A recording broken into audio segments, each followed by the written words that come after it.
Hello, welcome back to the channel. I'm Ron. If you're new here, hopefully this video resonates with a few of you.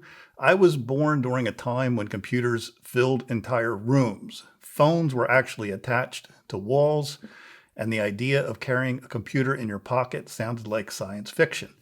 Although we did have the Coleco electronic quarterback, some of you might remember, which I remember one of my friends had. We used to play on the bus on the way to school, when video games were nothing more than a simple white dot bouncing between two paddles on a black screen. I'm sure, again, some of you can remember this. When connecting to the internet meant listening to a strange screeching sound before the phone line disappeared.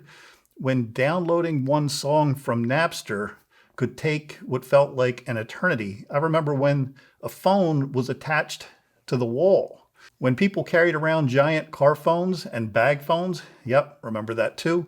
When having a tiny flip phone felt like you were living in the future. And I remember when a camera was something you carried separately from everything else. Today, I carry a computer in my pocket that's 1,000 times more powerful than the technology we had growing up. Now, I can communicate instantly with someone around the world.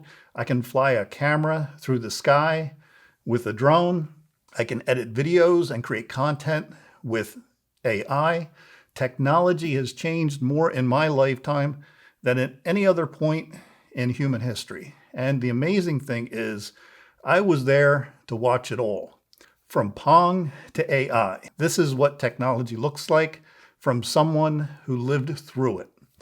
So before the internet, before smartphones, growing up, technology was something a little different. It wasn't something that was always connected. It wasn't something that followed you everywhere. It was something you discovered. I remember playing Pong as a kid. Think about that for a second. A game with two simple paddles and a bouncing dot was enough to keep you entertained for hours. There was no realistic graphics, no online multiplayer, no massive open worlds, but somehow it still felt magical because at the time, it was certainly the future. So of course, my curiosity about technology started early. Before most people had computers in their homes, I remember going with an older friend of mine to Penn State College. Now, while he was busy with school, I would attend or spend time in the computer labs there on campus playing games in their lab. I believe one of the games was called Load Runner, if I'm not mistaken. Looking back, those computers felt almost like science fiction. They weren't appliances, they weren't something everyone owned, and they were basically mysterious machines that invited you to experiment around with them. Eventually, I got my hands on my first real computer experience. I think it was the Apple IIe, and like a lot of curious kids, I started experimenting, maybe even a little too much. At one point, I somehow managed to blow up one of them while tinkering around with it on some downtime while I was still in middle school. That one scared me a little. I thought I was going to have to pay for it. But honestly, that was part of the learning process. Back then, you learned technology by tinkering and exploring, by breaking things, by trying to understand how they worked. Now, one technology moment I'll never forget was seeing Dragon's Lair in the arcade. At the time, most video games looked like simple pixels. Then suddenly there was a game that looked like an animated movie. And I remember thinking, wait, video games can look like this? It was one of those moments where you realize technology had just taken a giant leap forward. And looking back, those moments happen again and again throughout my life. Every generation has a moment where technology changes what we think is possible. And of course, then came the internet. But people today don't understand what it was like before everything was connected. There was no smartphones, no social media, no instant messaging. If you wanted to get online, you had to connect through a dial-up modem. And I'm sure everyone remembers the dial-up sound, so I'm not going to put it in the video. Then came AOL. And those three words that defined a generation, you've got mail. Getting online felt like discovering a new world. And suddenly the computer wasn't just a machine, it became a doorway to everything else. Everything information, communication, people, the world was becoming connected. Technology also completely changed the way we experience music. I remember cassette tapes. I remember carrying around a Walkman. I remember making mixtapes for friends, listening to the radio for hours to catch that one song that I wanted to hear over and over. Then came CDs. The quality improved, the technology improved. And then we got Napster. Suddenly music became digital. The idea that you could download a song from the internet seemed unbelievable, but it also changed the entire music industry forever. Looking back, Napster was one of the first major examples of how the internet would completely disrupt the world. Now, I also remember when phones started changing before smartphones, before apps, before touchscreens. There were car phones and bag phones. People walking around with giant mobile devices seemed like something from a movie. Then technology started shrinking, and one phone that always stood out to me was the Motorola StarTAC, or the StarTAC Lite. It was a flip phone. That phone felt pretty futuristic. It flipped open. It was kind of like Star Trek. It was compact. It was something everyone wanted. At the moment, we thought, this is probably as good as phones will ever get.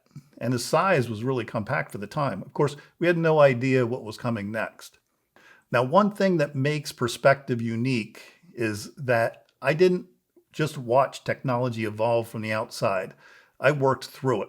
Now, I started my professional career with a large telecommunications company, I won't mention which one, and eventually spent decades working for that company. Now, when I started working, technology looked completely different. Communication systems were different, networks were different, the way people connected with each other was different. Over the years, I watched the world transition from traditional phones to cellular to smartphones, and then to broadband, to the connected world we live in today. I had a front row seat to one of the biggest technology transformations in history. Then something happened that changed my relationship with technology forever. About 9 years ago, I discovered drones. My first drone was a DJI Spark. At the time, consumer drones were still relatively new. I believe I had one of the first ones out there. The idea that the average person could launch a flying camera from their backyard seemed almost impossible. A camera that could fly and a little drone really changed everything for me. It didn't just introduce me to a new piece of technology, it introduced me to creating, and it actually led me to start this YouTube channel. If you've been here a while, you know I've got hundreds of videos on this channel and millions of views to date. And now we're entering another massive transformation, AI, artificial intelligence. When I look at AI today, I think back at all the moments, right? PONG, Apple IIe, dial-up internet, AOL, Napster, the first cell phone, the DJI Spark. Every generation has a moment where technology seems impossible. AI is that moment today, but the biggest difference is speed. Technology used to change over years and decades. Now it changes in months or even weeks. So after watching all these changes happen, I've learned something: technology is never really about the devices themselves. It's about curiosity, it's about learning, it's about adapting. The same curiosity that made me want to take apart computers as a kid is the same curiosity that has me learning and tinkering with AI today. It's just a continued evolution. And I think that might be the most interesting part, because if history has taught us anything, the technology we think is impossible today will probably become commonplace tomorrow. So I'm curious, what technology do you remember that made you stop and say, wow, the future's here? Was it your first computer, your first cell phone, the first time you used the internet, or maybe something else entirely? Leave a comment down below. I'd love to hear your story. This is a little of my story. And thanks for watching. If you enjoyed the journey through technology, consider subscribing, because the future is still just getting started, even if we think AI and social media is ruining it for the next generation. Take care.